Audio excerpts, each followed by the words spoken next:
시험보다 더 중요한 건 선수학습이에요. 그래서 23이야. 아이들이 그러면 어떻게 수를 세는지. 안녕하세요, 꿀쌤입니다. 오늘은요, 초등 1, 2학년에 구멍이 될 수 있는 단원을 체크를 해볼 텐데요. 자, 우리 보통 엄마표 수학하면 문제집으로 진행하시잖아요. 그래서 오늘은 제가 문제집으로 진행할 때 예시를 구체적으로 보여드릴 예정이에요. 자, 2학년 문제를 중심으로 제가 말씀을 드리겠지만, 2학년은 1학년 때 이 개념을 다시 채워야 되겠구나. 1학년이야? 그러면 이게 2학년 때는 이런 개념하고 연결이 되는구나. 그래서 이 부분을 더 자세하게 구체적으로 연습을 해야 되겠구나. 이렇게 생각을 해주시면 됩니다. 그래서 1학년 때는 아이들이 크게 어려워하지 않아요. 그래서 잘 따라가는 것 같아. 그런데 2학년에 올라가면 당황하는 순간들이 옵니다. 첫 번째가 바로 여러 가지 덧셈과 뺄셈 단원이에요. 자, 이 수학의 첫 고비를 맞이하는 이 여러 가지 덧셈과 뺄셈에서 진행하는 건 뭐냐면 답을 구하세요가 아니에요. 여러 가지 방법으로 풀어볼래?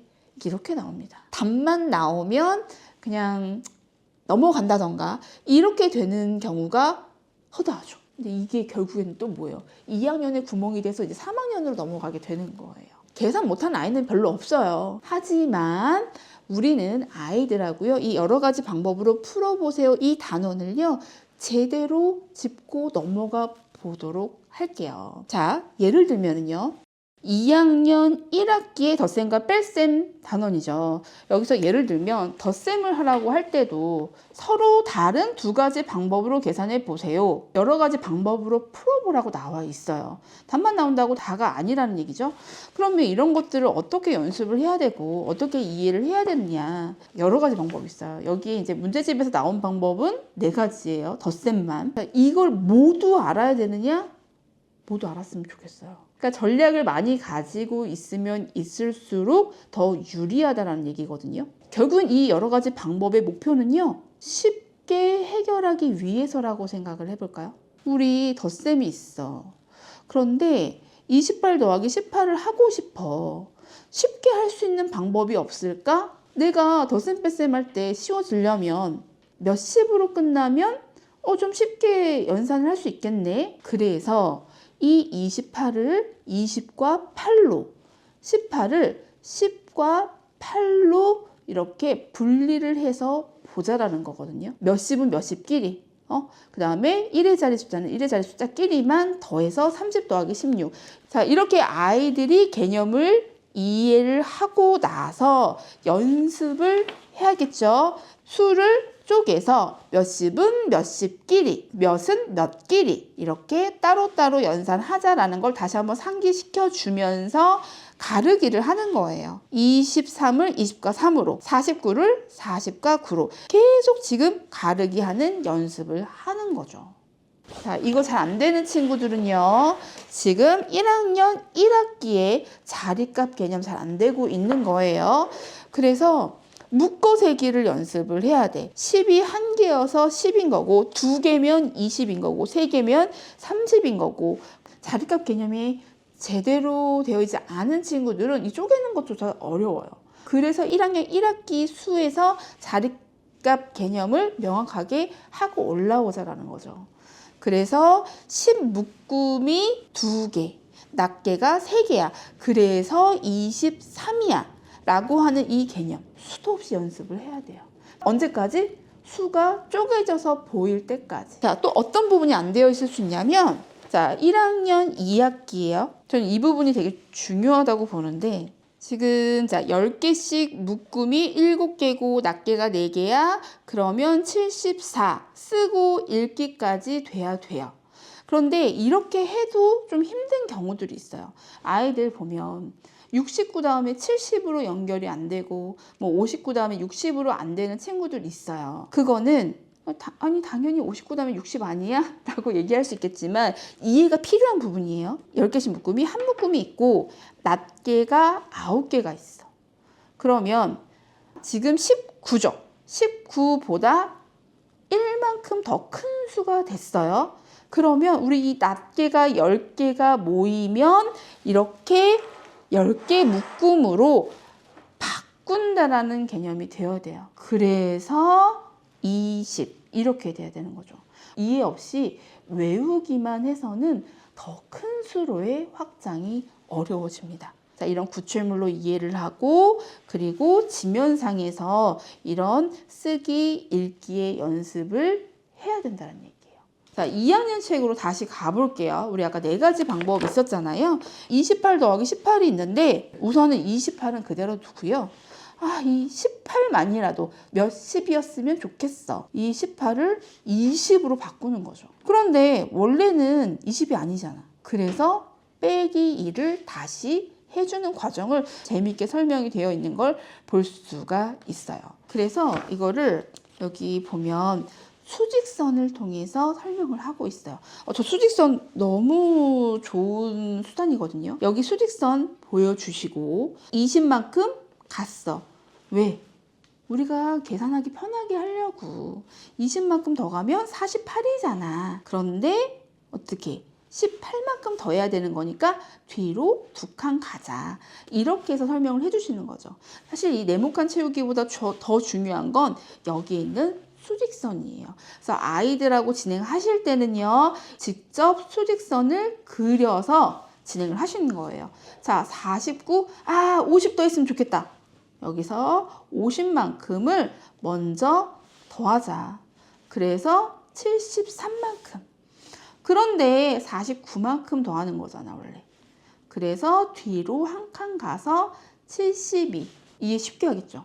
초등학교 1학년 때만 덧셈과 뺄셈 단원을 4단원에서 다루고 있어요. 그만큼 중요하다는 얘기고 아이가 제대로 원리를 알고 있는지 말로 능숙하게 표현을 할 수 있는지 그 부분을 확인하고 가시면 2학년 들어갔을 때 흔들림 없이 진행을 할 수가 있게 될 겁니다. 뺄셈은 사실 아이들이 조금 더 어려워하긴 해요. 그래서 이 부분은 우리 이제 달콤수학 사고력 프로젝트, 초등 2단계 프로젝트에서 그 부분을 제가 자세하게 방법을 알려드리도록 하겠습니다. 덧셈과 뺄셈에서 이렇게 넘어갔어. 당황하는 단원들이 생기죠.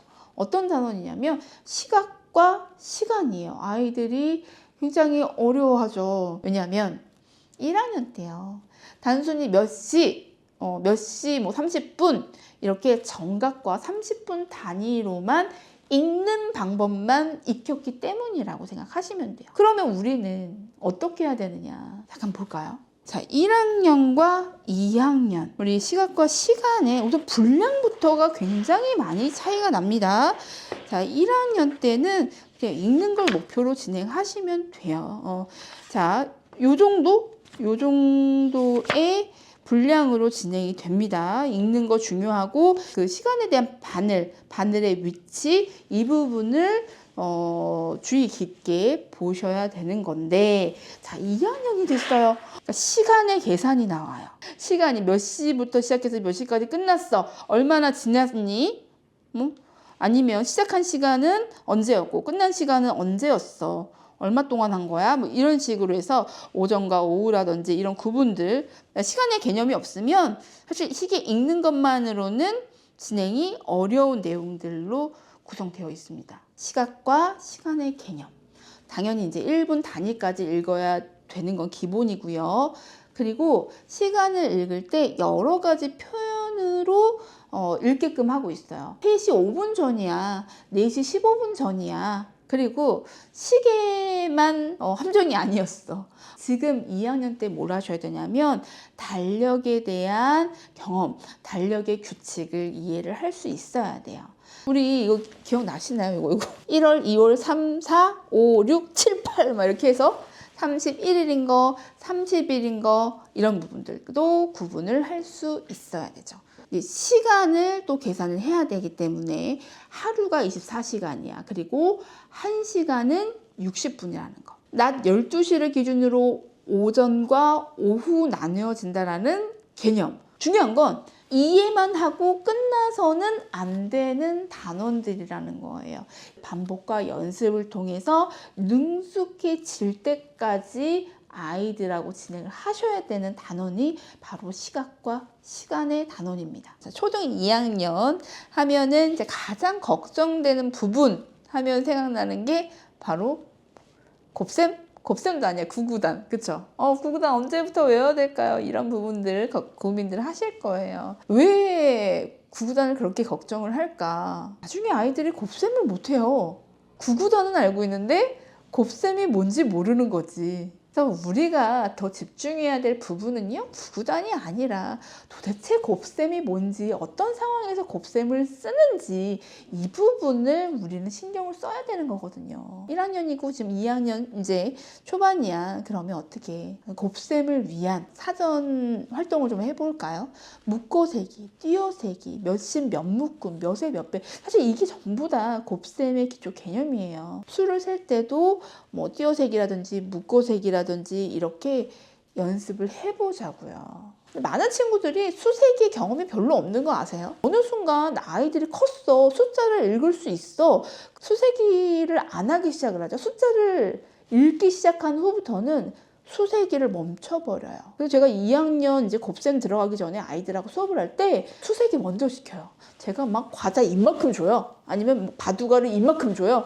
이거 좀 세줄래? 이렇게 한다고요. 아이들이 그러면 어떻게 수를 세는지, 이때 제대로 묶어 세고 띄어 세기 할 수 있는지 그런 것들을 알려주면서 연습을 시킨단 말이에요.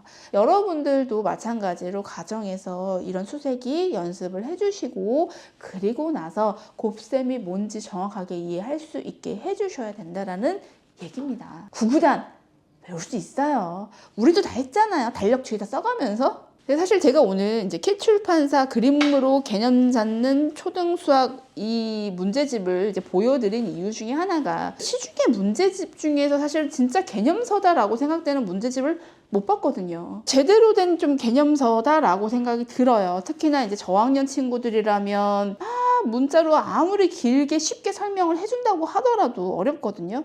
근데 한눈에 딱 정리가 되어 있는 약간 달콤 스타일이거든요. 달콤 프로젝트하고도 좀 약간 방향을 좀 갖게 하는 그런 스타일로 이렇게 보여주고 있어요. 그래서 오늘 영상에서는 제가 우리 친구들이 어려워하는 단원 이렇게 싹 집어서 말씀을 드리긴 했지만 사실 모든 단원들이 중요해요. 쉬워 보이는 단원일수록 우리는 두들겨 가면서 아이들이 진짜로 이해했는지, 자, 이해만 하고 그냥 쓱 넘어가는 건 아닌지 확인해 보면서 가야 된다라는 얘기죠. 수학은요, 선행보다 더 중요한 건 선수학습이에요.